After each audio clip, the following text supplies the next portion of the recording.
The premise: a novel to save the world. Dr. Baker? What seems to be the matter? What's this? Why, it's an invoice, of course. Yes, I can see it's an invoice. An invoice for what? Well, for saving your life this morning, Colleen.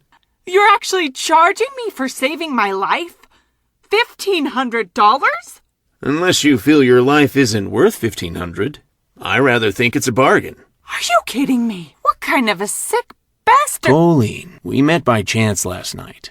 I took advantage of the situation. I'm sorry. It's what I do. I enrage people and evaluate their reaction. Wait, you're an enrager? So to speak, yes. No, you're not. You're a college professor with a degree in criminology. You write books and give creative writing classes around the country. A walking example of those who can't teach. Ouch! Where did that come from? Oh, I don't know. Maybe from almost dying and being charged $1,500 for the trouble? Are there any more like you back in Samaria? You have every right to be mad.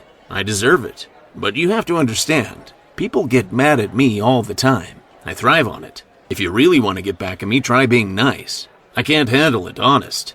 Jack knelt on one knee and grabbed Colleen's hand. Have dinner with me tonight. Tell you what, we'll call it even. His smile was infectious, and his brass was like nothing she had ever experienced. Not so fast. I don't know anything about you. Here's an idea. I'll answer 3 of your questions if you answer 3 of mine. Are you married? Was. Now divorced. Are those contacts?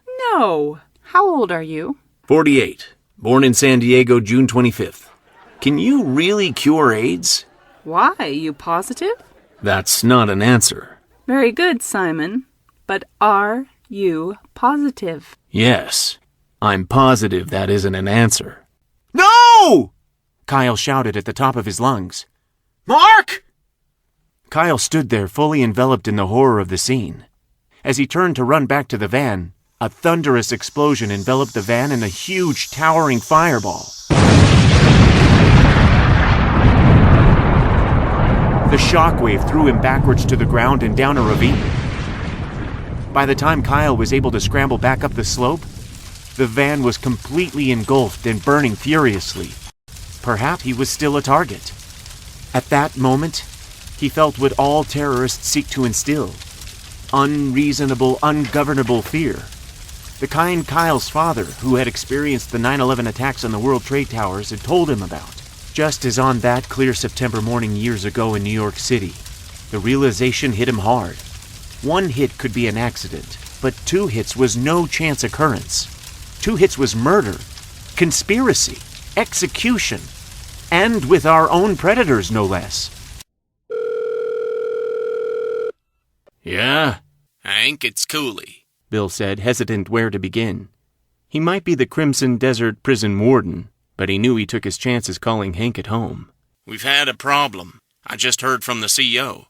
He called and had some fantastic story about the military going rogue on him.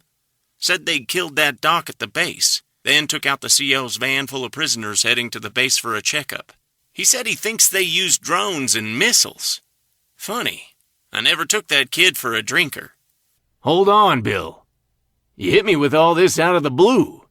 Let me call you back in 10. And with that, he hung up the phone, leaving the warden with his mouth open and feeling even more stunned than before. Senator Deason, may I introduce Jack Colder? Thanks for seeing me, Senator. I understand you want some background for your next book. What sorts of things do you want to know about? Well, you're on the Armed Services Committee, right? How much power does that position afford you? Power? Yes. For example, could it be enough to get an Air Force Base commander to cover up a murder? What kind of book are you writing there, son? There's no position in Washington powerful enough to get something like that done. You didn't come here to try out plots with me, did you? No, Senator, I didn't. I came to offer you a way out of the conspiracy you've gotten involved in. Jack opened his briefcase, pulled out the diabetic kit, and retrieved a small refrigerated vial and syringe and placed it on Max's desk. I'm here to offer you a way out.